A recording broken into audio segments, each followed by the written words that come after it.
Good morning everyone. So, eto na naman, work na naman tayo.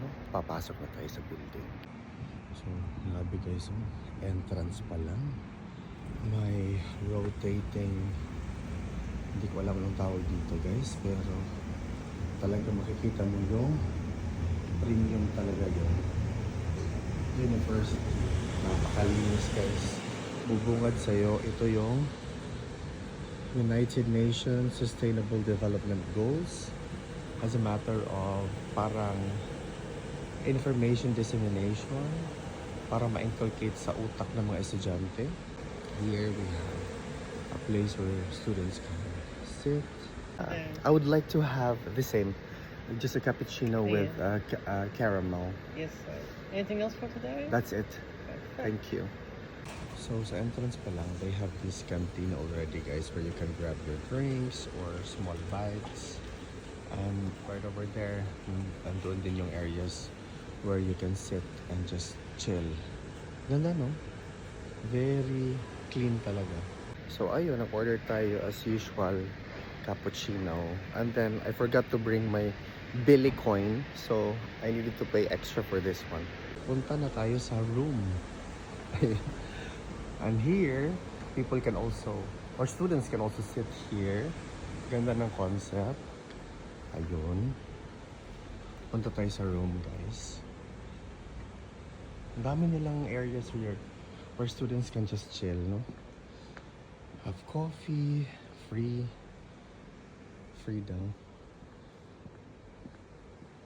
Ang ganda, no? Pero, this time dito tayo sa kabila.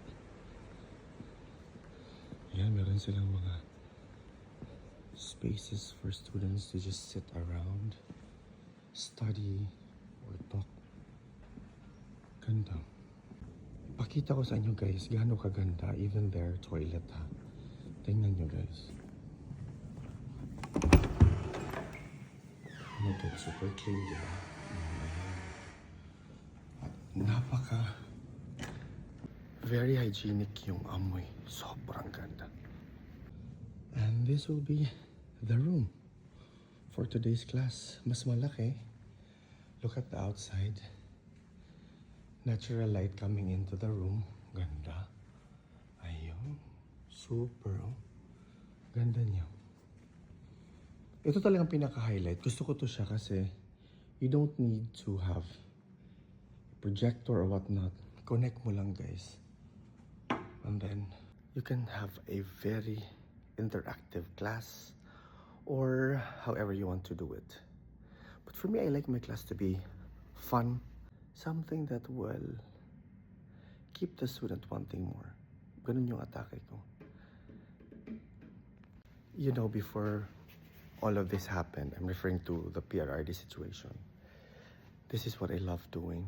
This is what I thought will bring me to my goal of giving back to the country and paying forward all the blessings I received. So yun lang, mag-classes ako, kita-kits sa taon niya. Mabuhay tayong lahat.